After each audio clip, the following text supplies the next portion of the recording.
First है, हड़प्पा सभ्यता के संदर्भ में निम्नलिखित में से कौन सा युग्म सही सुमेलित नहीं है।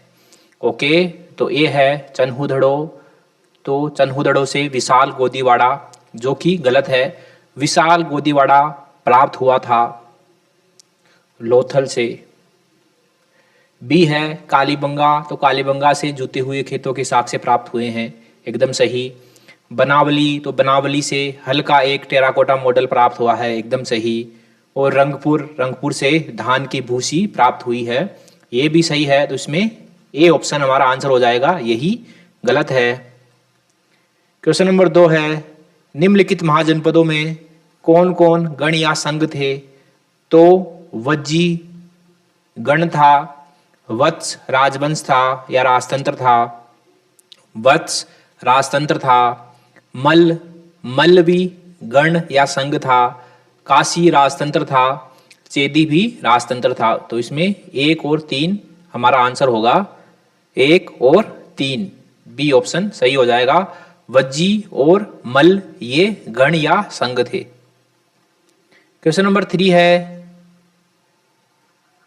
निम्नलिखित कथनों पर विचार कीजिए। पहला है, मौर्य काल में चांदी के आहत सिक्कों का प्रचलन था, जो कि सही स्टेटमेंट है। 2 है, अर्थशास्त्र में चांदी के सिक्के को पर्ण तथा ताम्र सिक्कों को मासक कहा गया है, जो कि सही स्टेटमेंट है। अर्थशास्त्र में चांदी के सिक्कों को क्या क्या कहा गया है। अर्थशास्त्र में चांदी के सिक्कों को कहा गया है करसापर्ण, पर्ण और धरण। जबकि तांबे के सिक्कों को कहा गया है मासक, कांकणी और अर्ध कांकणी।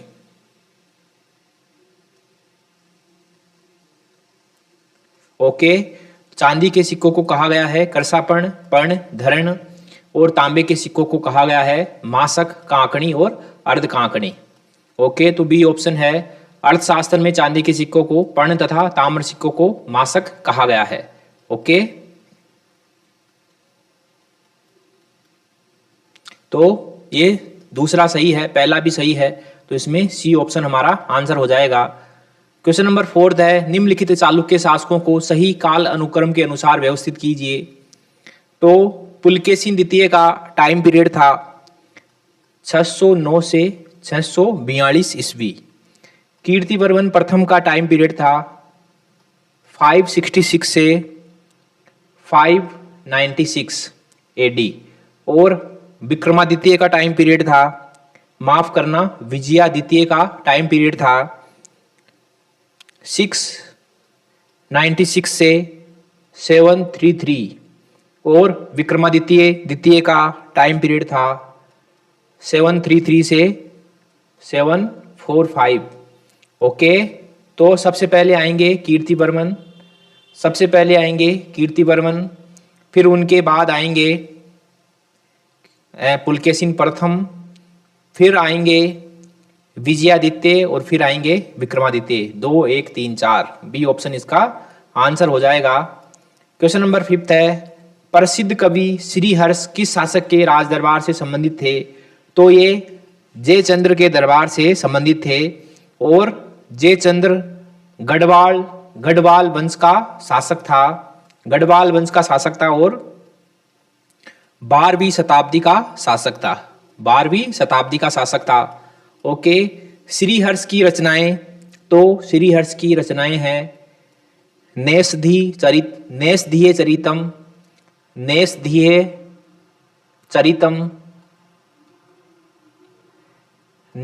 चरितम, विजय प्रशस्ति और खंड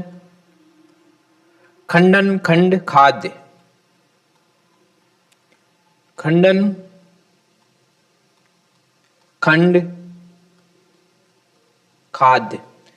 ओके, तो ये हो गई श्रीहर्ष की बातें। मिहिर भोज, तो मिहिर भोज के बारे में हम जानते हैं कि ये 9वीं शताब्दी के प्रतिहार शासक थे, गुर्जर प्रतिहार शासक थे। उसके साथ साथ ही इनकी राजधानी थी कन्नौज, इनकी राजधानी कन्नौज थी। उसके साथ साथ ही ये विष्णु के भक्त थे, इसलिए जो है उनके सम्मान में इन्होंने वराह और प्रभास की उपाधि धारण की थी, वराह और प्रभास। इसके साथ साथ ही मिहिर भोज प्रथम की उपलब्धियों का वर्णन मिलता है उनके अभिलेख से, जिसका नाम है ग्वालियर प्रशस्ति अभिलेख। ग्वालियर प्रशस्ति अभिलेख, ग्वालियर प्रशस्ति अभिलेख। ओके, पृथ्वीराज चौहान के बारे में हम क्या जानते हैं? पृथ्वीराज चौहान के बारे में हम जानते हैं कि ये चौहान वंश के शासक थे, चौहान वंश के शासक थे और 12वीं शताब्दी में इन्होंने शासन किया था और ये दिल्ली और अजमेर पर शासन करते थे, दिल्ली एवं अजमेर। ठीक है, गोविंद चंद्र के बारे में क्या जानते हैं? ये गढ़वाल वंश के शासक थे। गोविंद चंद्र गढ़वाल वंश के शासक थे। आगे बढ़ते हैं। क्वेश्चन नंबर 6 है, निम्नलिखित को सुमेलित कीजिए। एक तरफ है ग्रंथ और एक तरफ है उनके लेखकों के नाम।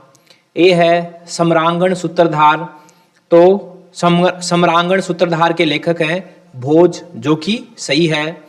दूसरा है नव शाह सांक चरित, इसके लेखक का नाम है पद्मगुप्त, जो कि सही है। पद्मगुप्त के बारे में हम जान लेते हैं। पद्मगुप्त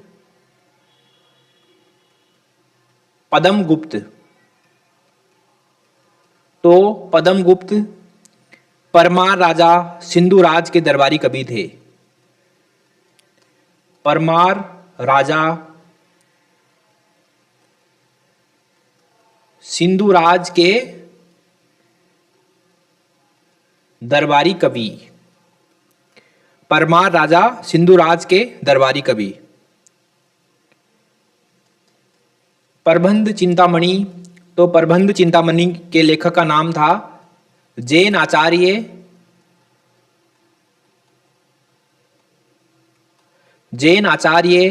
मेरुतुंग।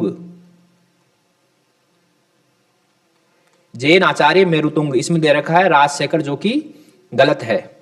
जैन आचार्य मेरुतुंग प्रबंध चिंतामणि के लेखक थे और इन्होंने 1305 में इसकी रचना की थी। तो ये सही है? नहीं, ये गलत है, तीसरा गलत है। 1 और 2 सही है, तो इसमें ए ऑप्शन इसका आंसर हो जाएगा। क्वेश्चन नंबर 7 है, तुजुक ए बाबरी, जो बाबर की आत्मकथा है, मूल रूप से किस भाषा में लिखी गई है? इसको बाबरनामा भी कहा जाता है। बाबरनामा। और ये बाबर की आत्मकथा है, ये बाबर की आत्मकथा है और ये चगताई तुर्की भाषा में लिखी गई है। चगताई तुर्की भाषा में लिखी गई है, चगताई तुर्की में। आगे बढ़ते हैं। क्वेश्चन नंबर 8 है, मंजिल आबादी, सिफा आबादी और मुल्क आबादी निम्नलिखित में से किससे संबंधित है? तो ये आईन अकबरी के भाग हैं। आईन ए अकबरी। मंजिल आबादी में मुगल काल के राजघराने के बारे में वर्णन है। मंजिल आबादी में मुगल काल के राजघराने के बारे में वर्णन है। सिपह आबादी में नागरिक और सैन्य प्रशासन के बारे में वर्णन है। नागरिक और सैन्य प्रशासन। और मुल्क आबादी में वित्तीय पहलुओं के बारे में वर्णन है। वित्तीय पहलू। ओके, मंजिल आबादी में वर्णन है राजघराने के बारे में, सिपा आबादी में वर्णन है नागरिक और सैन्य प्रशासन के बारे में, और मुल्क आबादी में वर्णन है वित्तीय पहलू के बारे में। नू सिफिहर, तो ये अमीर खुसरो की रचना है। ये अमीर खुसरो ने मसनवी लिखी थी। किस पर लिखी थी? ये तुगलक वंश के शासक पर लिखी थी। मसनवी किस पर? तुगलक वंश के शासक पर। तुगलक वंश के शासक पर मसनवी। क्वेश्चन नंबर 9 है, इल्तुतमिश के संदर्भ में निम्नलिखित में से कौन सा कथन असत्य है? ए है उसने एकता प्रणाली को लागू किया, एकदम सही। बी है उसने जीतल और टंका मुद्रा को जारी किया, एकदम सही। जीतल होती थी तांबे के सिक्के, जीतल तांबे के सिक्के और टंका चांदी के सिक्के। सी है उसने राजधानी को लाहौर से दिल्ली स्थानांतरित किया, सही है। और उसने कुब्बत उल इस्लाम मस्जिद का निर्माण करवाया, जो कि गलत है। इसका निर्माण करवाया था कुतुबुद्दीन ऐबक ने। कुतुबुद्दीन ऐबक ने कुब्बत उल इस्लाम मस्जिद का निर्माण करवाया था। तो इसमें डी आंसर हो जाएगा। क्वेश्चन नंबर 10 है, बलबन के संदर्भ में निम्नलिखित में से कौन से कथन सही हैं? ए है उसने सिजदा व पायबोस परंपरा को लागू किया, एकदम सही है। सिजदा का मतलब होता है दंडवत लेटकर प्रणाम करना, और पायबोस का मतलब होता है पैर चूमना। ठीक है, तो पहला सही है। उसने तुर्कान ए चहलगानी व्यवस्था को मजबूत किया, जो कि गलत है। इसको तुर्कान ए चहलगानी व्यवस्था को बलबन ने समाप्त किया और इसका आरंभ किया था इल्तुतमिश ने इसका आरंभ किया था।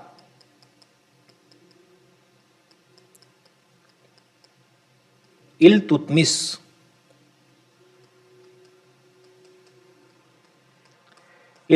ने तुर्कान ए चहलगानी व्यवस्था का आरंभ किया था और बलबन ने इसको समाप्त किया, तो दूसरा गलत है। तो इसमें ए ऑप्शन हमारा आंसर हो जाएगा। ठीक है साथियों, तो एमसीक्यू सीरीज का लेक्चर नंबर 132 यहीं समाप्त होता है। मिलते हैं अगले लेक्चर में, तब तक के लिए थैंक यू वेरी मच।